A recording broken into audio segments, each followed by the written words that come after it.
Olá, bom dia, graça e paz a todos. Estamos aqui mais uma vez, para a gente dar continuidade à nossa aula. Que o Senhor possa estar, abençoando a gente nesse período e que Ele possa falar ao seu coração da mesma maneira que Ele tem falado comigo, independente se a gente está naquele formato tradicional da aula ou não, mas para que o Senhor fale conosco, a gente precisa ouvir, as lições, estudar e aprender dele, a cada dia mais. Amém? Antes da gente entrar na lição, eu vou começar orando. Gostaria que você orasse aí também na sua casa, que eu creio que o Espírito Santo, ele opera, por meio de nós, e mesmo cada um na sua casa, a gente pode estar em comunhão nesse momento. Amém? Vou orar. Senhor, meu Deus, meu Pai, em nome de Jesus, eu te agradeço, Senhor, porque o Senhor é bom e as tuas misericórdias duram para sempre, Senhor. Pai, te agradeço porque o Senhor, mesmo na dificuldade, o Senhor tem cuidado de nós. Mas eu ouso ainda te pedir, Deus, ouve a nossa oração, Pai, sara a nossa terra. Nós precisamos de uma cura, Deus. Precisamos, ó Deus, do Senhor, que é o Deus de toda cura, o Senhor, que é o médico dos médicos. Traga o teu bálsamo, Senhor, e sara a nossa nação, sara o nosso planeta, Senhor. Precisamos de Ti, Senhor, Jeová Rafá, que cura toda enfermidade. Senhor, eu te peço nesse momento que o Senhor abra os nossos corações, ó Deus. Que o Senhor tire toda a dureza de coração e a gente possa compreender a Tua vontade, a gente possa compreender a Tua palavra, Deus, a Tua orientação para cada um de nós através dessa lição, Senhor.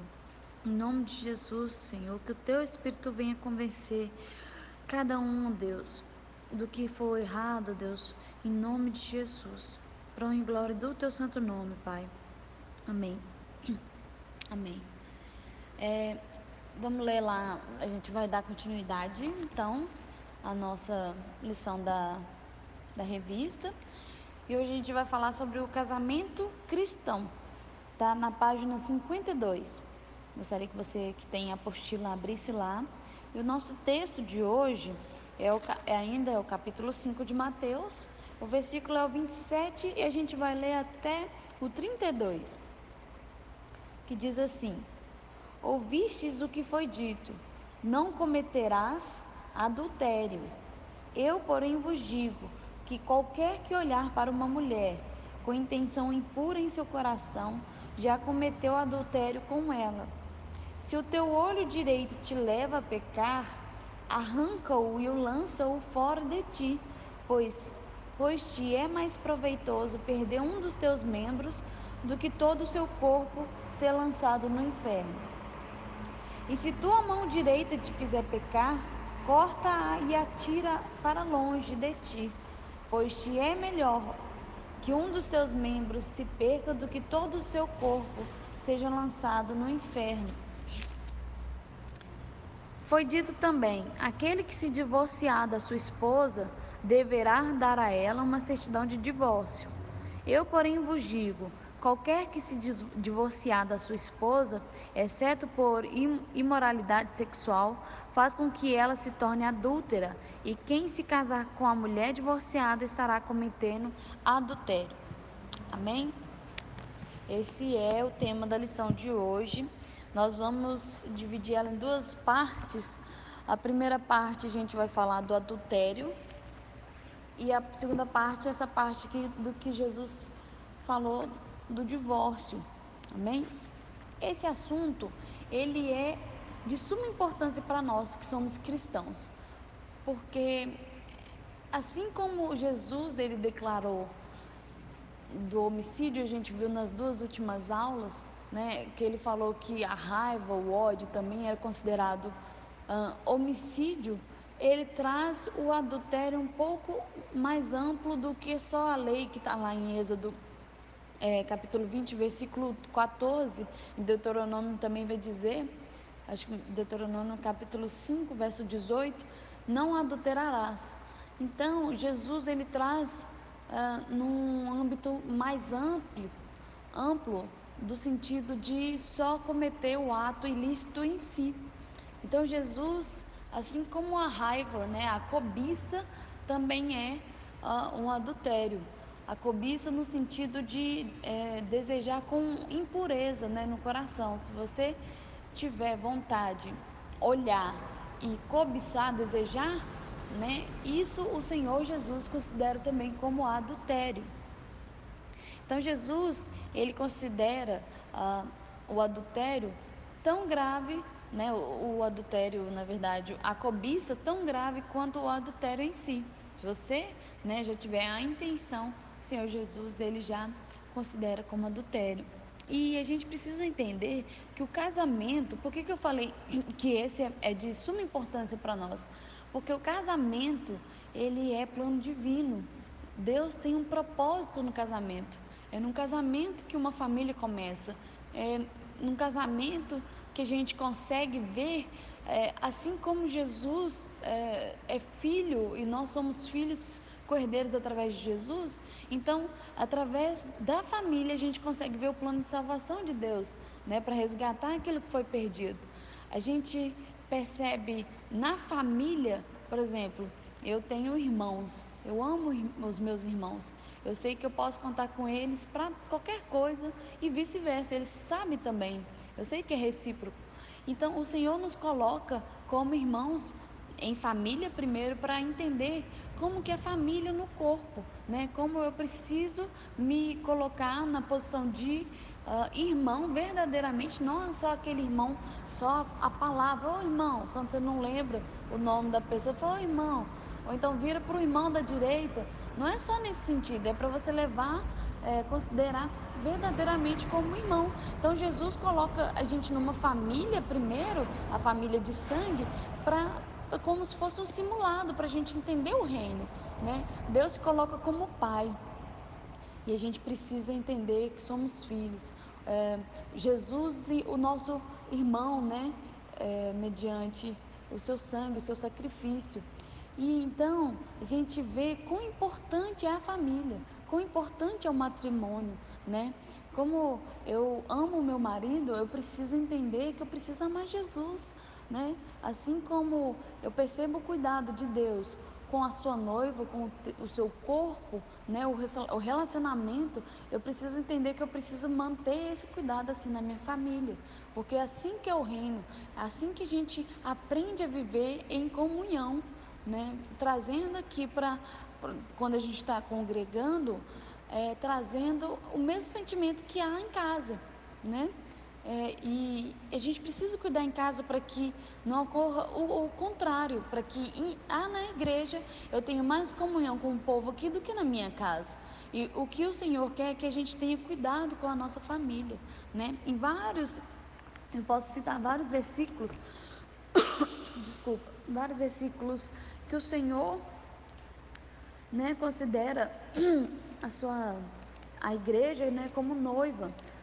Apocalipse 19, é muito bonito essa parte, que ele fala assim, ó. Apocalipse 19, versículo 6.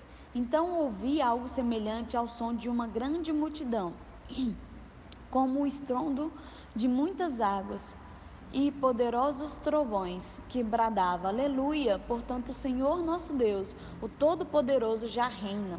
Alegramo-nos, exultemos e demos glória a Ele, porque chegou a hora das bodas do Cordeiro, e a sua noiva já está preparada. Essa noiva está preparada que somos nós, né? Então, Jesus tem o cuidado de passar para nós, nesse Sermão do Monte, nesse pedaço aqui do Sermão do Monte, como é importante o casamento, né?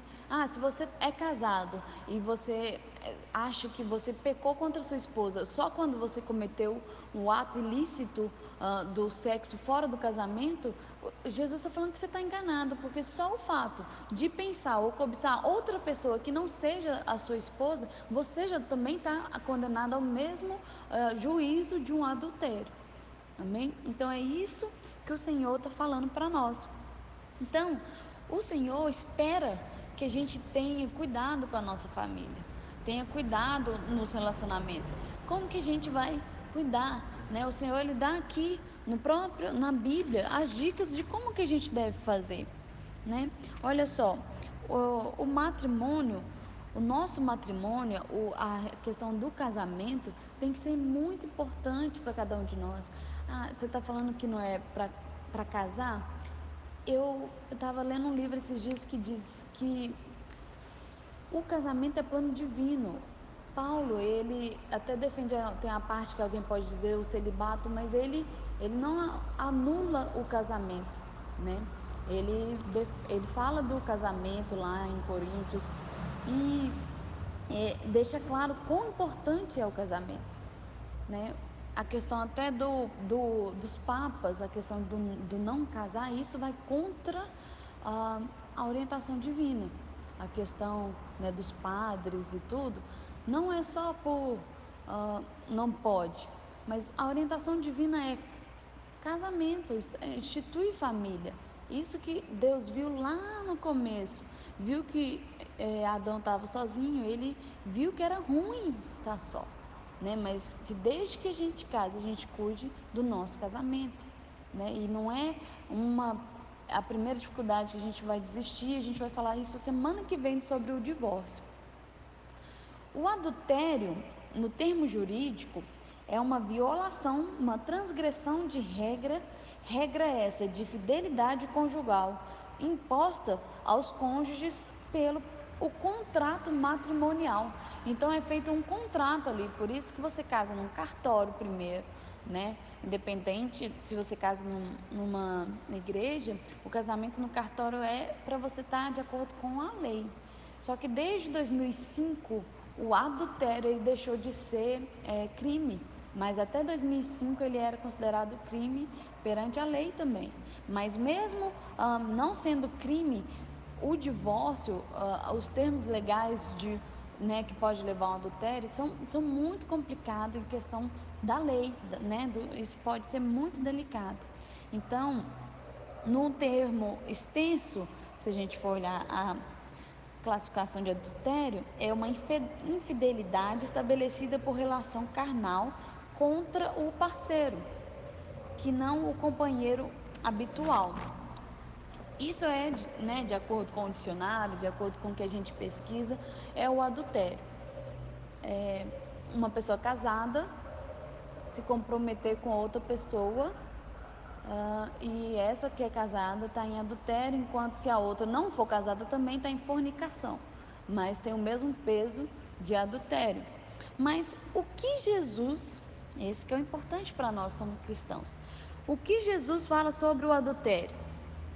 Além, né, da prática ou qualquer sorte de relação sexual ilícita, Jesus ele vai trazer a cobiça, ou seja, o desejo lascivo de querer outra pessoa, né? Lascivo é aquele que tende para perversão sexual ou aquilo que promove a parte sexual de uma forma desenfreada, né? Aquele que inclina para prazeres sexuais. O Senhor Jesus estava falando nesse sentido, não só de olhar, mas olhar com intenção impura. Tá bem claro no versículo 28. Fala assim: eu, porém, vos digo que qualquer que olhar para uma mulher com intenção impura em seu coração, já cometeu adultério com essa mulher. Então, Jesus, ele orienta através do Sermão do Monte como que a gente precisa reagir, né, a essa situação. Porque se a gente pensar que a Bíblia ela é obsoleta ou ela está em desuso, no nosso tempo, como a gente tem vivido tanto a questão da erotização, né? Acho que nunca se viu tanta inclinação para essas práticas sexuais, tudo tão explícito, são cada coisa que a gente vê que a gente fica horrorizada. Então, isso que Jesus está falando não está fora de moda, não está ultrapassado, a palavra de Deus, ela é atemporal, né? Então, o que servia para aquele povo e o que Jesus estava ensinando para os seus discípulos daquela época, serve para nós hoje também. E a gente precisa compreender. Aí, como então, Camila, que eu vou seguir as orientações de Jesus para esse tempo? Como que eu vou fazer? O versículo 29, ele fala assim: se o teu olho direito te leva a pecar, arranca-o e lança-o fora de ti, pois te é mais proveitoso perder um dos teus membros do que todo o teu corpo ser lançado no inferno. Isso que Jesus falou. Quando ele usa essa figura de linguagem que é uma hipérbole, a hipérbole ela é a figura de linguagem que dá intensidade àquilo que a pessoa está falando, para demonstrar quão importante é aquilo que ela está falando. Então, Jesus, se for preciso, literalmente faça, arranque o olho, porque é melhor você entrar sem um olho no céu do que nem entrar com o corpo inteiro. Mas a questão que ele está dando uma ênfase no arranca o olho, porque de tão importante que é a gente prestar atenção no que os nossos olhos têm levado a gente. Então, a questão do olho é crucial, porque é através do olho que a gente começa a pecar, né? A cobiça, ela vem, o desejo vem primeiro, né, de você olhar e desejar aquilo. E a gente tem vários exemplos. Em Mateus mesmo, no mesmo Sermão do Monte, Jesus, e aqui nessa parte do arrancar o olho, que ele começa a descrever para a gente como é importante ou como é significativo ter cuidado com os olhos. Em Mateus 6, ainda Sermão do Monte, no versículo 22, ele fala assim: os olhos são lâmpada do corpo, portanto, se os teus olhos forem bons, teu corpo será pleno de luz. Porém, o 23, se os teus olhos forem maus, todo o teu corpo estará em absoluta escuridão. Por isso, se a luz que está em ti são trevas, quão tremendas são essas trevas. Então Jesus está falando para ter muito cuidado com o olho, porque é com o olho, o desejo, a cobiça, né, que começa o pecado. E eu trouxe aqui outros exemplos. Eu queria ler lá na queda, a gente conhece essa passagem, mas eu queria atentar a palavra de como a Eva caiu. 3, Gênesis 3, vou ler o 5 ao 6, fala assim: ora, Deus sabe que no dia em que dele comerdes, vossos olhos, prestem atenção, vossos olhos se abrirão e vós, como Deus, sereis conhecedores do bem e do mal.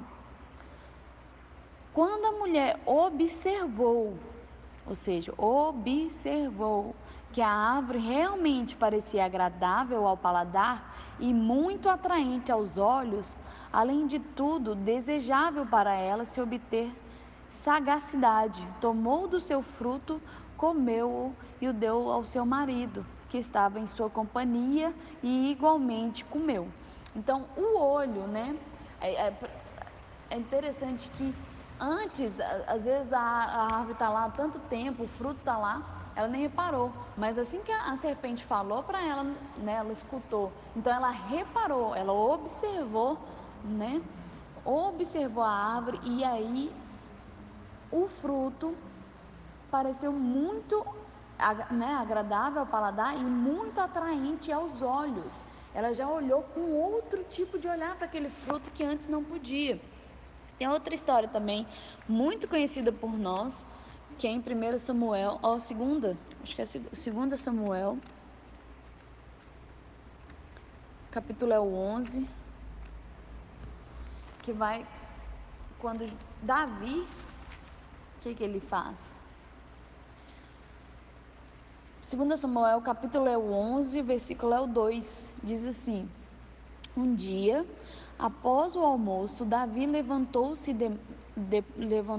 depois de ter dormido um pouco e foi passear no terraço do Palácio Real. Do terraço, avistou, né, ele olhou uma mulher que banhava-se e notou, ou seja, percebeu. Depois que ele avistou, ele ficou olhando e ele notou que era uma mulher muito bonita. Então foi através do olhar, da cobiça de Davi, que ele cometeu esse adultério. Ela era casada, Davi também era casado já aqui nessa época. e aí ele cometeu esse pecado que a gente já conhece bem como que termina. Em Jó, interessante que Jó, aí ele vai e faz um pacto com o Senhor, porque ele entendeu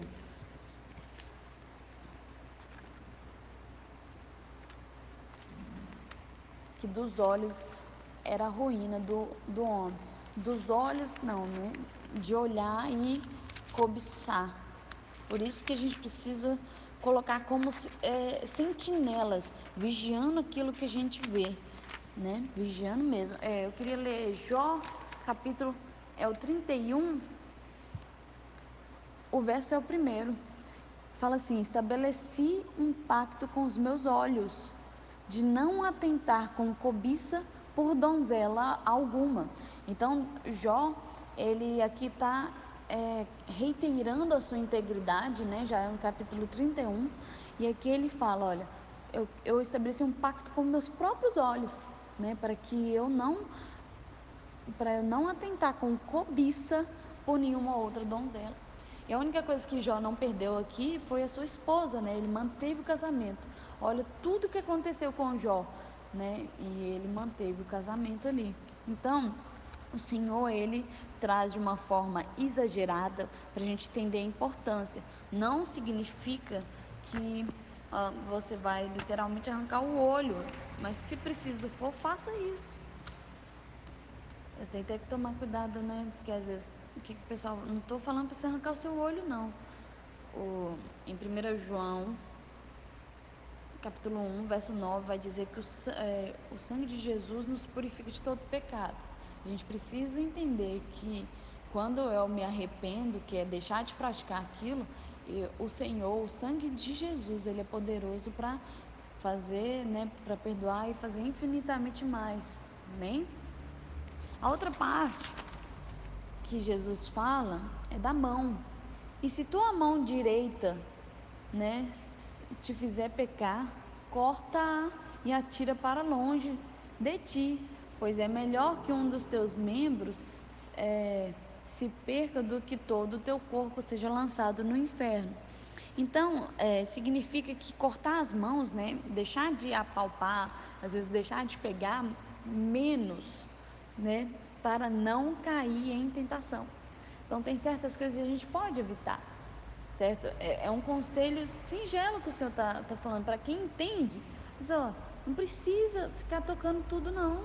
Não precisa levar sua mão onde não pode. Então, o Senhor, ele orienta. Se sua mão, né, tá te fazendo pecar, então joga lá fora, porque é melhor você ir para o reino dos céus, faltando um pedaço, um membro, do que você nem ir, né? E esses prazeres, inclusive esses, são todos transitórios, são passageiros, né? Então tem prazo de validade. Agora a vida eterna, como o nome diz, é eterno. Então, refrear, né, para a gente, em certas liberdades, por amor de Cristo, por amor da palavra de Deus, refrear certas liberdades em favor de obediência a Jesus, porque isso aqui é a orientação direta de Jesus. Então, para eu obedecer, né, o que ele está falando, eu preciso às vezes me limitar a certas liberdades. Não existe um evangelho sem renúncia. A gente precisa abrir mão de certas coisas para viver em plenitude o reino de Deus. E é mediante a graça de Jesus que a gente consegue, né? Cortar a mão não significa que você vai parar de pecar. Não significa que já só cortar a mão resolve o problema. Mas se preciso for tomar uma atitude de não ver certa pessoa, de não ir a certo lugar, de não fazer certas coisas, isso, a probabilidade de você pecar é menor do que você estiver fazendo essas coisas. Então, quando falar tira sua mão, né, não significa que você vai parar de pecar, mas significa que a tendência é diminuir, né, a chance disso acontecer é menor. Então, você não tem ali, né, no caso que seria a mão, o instrumento de ação pecaminosa. Eu queria ler uns versículos também que vai falar aqui sobre a mão, né, a questão da consciência do casamento, eu queria ler primeiro 1 Coríntios, quem puder abrir, capítulo 7,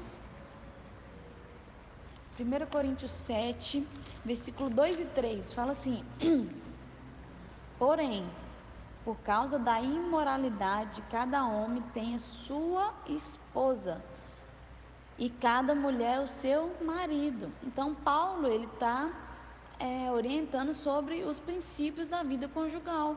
Ele está falando, não, cada um tenha uma esposa e cada esposa tenha um marido. O 3, o marido deve cumprir seus deveres conjugais para com sua esposa e da mesma forma sua esposa para com seu marido, né? Os coríntios, eles tinham o costume de fazer várias perguntas embaraçosas para Paulo, e ele então orienta, né, através da carta, como que eles deviam proceder, né? E eles até continuam. Jesus depois fala que depois Paulo fala que, né, teria pessoas que não iam ouvir, né, sobre essas coisas. Em Timóteo, olha só, 1 Timóteo,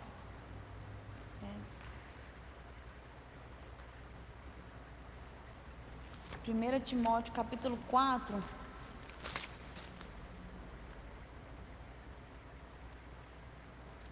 do 1 ao 3, fala assim: o Espírito Santo afirma expressamente que nos últimos tempos alguns se desviarão da fé e darão ouvidos a espíritos enganadores e à doutrina de demônios, sob a influência da hipocrisia de pessoas mentirosas que têm a consciência cauterizada. São líderes que proíbem o casamento e ordenam a abstinência de alimentos que Deus criou para serem recebidos com ações de graças pelos que são fiéis e estão bem firmados na verdade. Então, o que Paulo está falando aqui na carta a Timóteo, que algumas pessoas são líderes que proíbem o casamento. Ou seja, o Espírito Santo afirma expressamente que nos últimos tempos alguns se desviarão da fé e darão ouvidos aos espíritos enganadores e à doutrina de demônio. Quantas vezes a gente ouviu que não tem problema não casar, precisa casar? Ou então aquele ditado que vai contra o que Deus planejou para nós. Como que é? Casado com fé, amigado com fé, casado é. Então, também não é isso. O Senhor quer um relacionamento sério, o Senhor quer um casamento, o Senhor quer que a gente cuide da nossa família, né? Que é a base de todo o relacionamento cristão. O Senhor começa a mostrar que o casamento, ele é muito importante. A gente precisa entender que o casamento é o fundamento da nossa consciência para entender o reino de Deus. É lá na nossa casa que a gente começa a entender. E para finalizar, eu queria ler 2 versículos em Romanos. Primeiro eu quero ler Romanos 6, 23. Rapidinho. Romanos 6, 23. Não. 13. 6, 13. 6, 23 é o salário do pecado.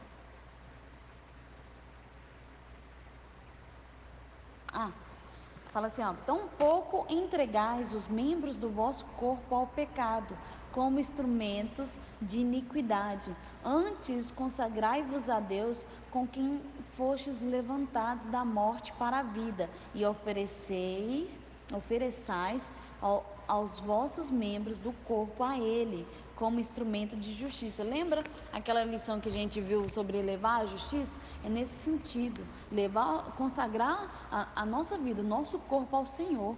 Antes de você lembrar que você está traindo só sua esposa, só sua família, você está traindo a Deus também, com o que Ele deixou nas suas mãos como responsabilidade, né? Não pense que você está enganando só a sua esposa, ou porque ela não sabe. Pode continuar, porque Deus que sabe todas as coisas, você também está traindo Ele, né? Então, elevar Ele como instrumento de justiça. Então, quando a gente consagra o nosso corpo em santidade ao Senhor, a gente está elevando em justiça como Jesus pediu.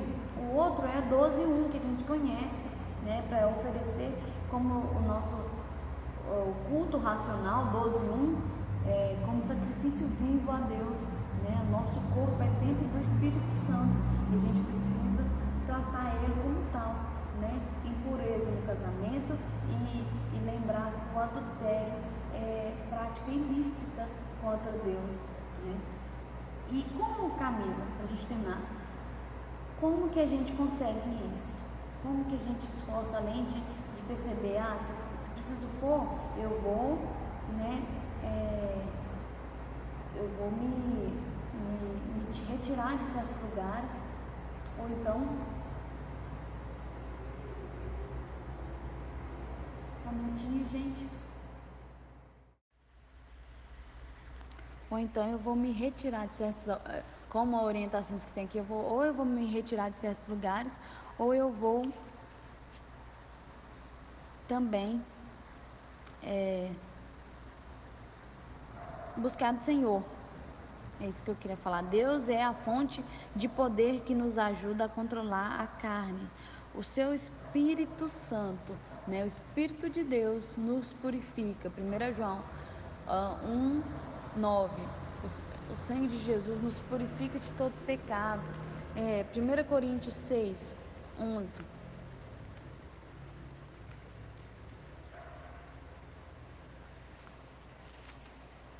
Fala assim: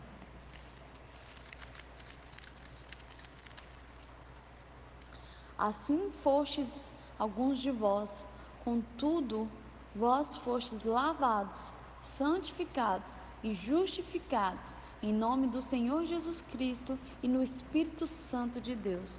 Então é o Senhor que nos capacita quando a gente está em comunhão com o Espírito Santo. Quando eu deixo de ser só uma casa de passagem do Espírito Santo e realmente torno uma habitação do Espírito Santo, eu tenho força para vencer tudo isso, né? Então o Senhor nos ajuda. O Espírito Santo, ele intercede por nós, é uma da atribuição dele junto a Deus. Então ele nos ajuda na nossa fraqueza, não só né? É nesse momento também de fraqueza. Às vezes a gente pensa só como consolo.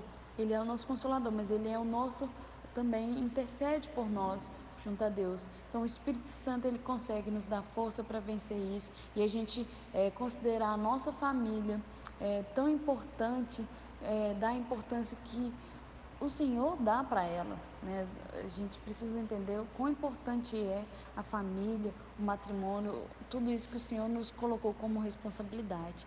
Amém? No final do vídeo agora vai aparecer umas dicas que eu retirei do decálogo de um juiz chamado Joseph Sabah, que ele vai trazer um decálogo para casais. E o resumo disso são essas 10 dicas. Fica aí como orientação, e semana que vem a gente vai continuar essa lição.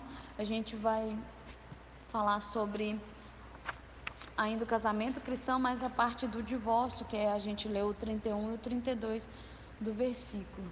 Amém? Muito obrigada que você continuou aqui até esse momento, que o Senhor possa nos abençoar, que a gente possa compreender a vontade do Senhor para nossas vidas, e eu te vejo até semana que vem.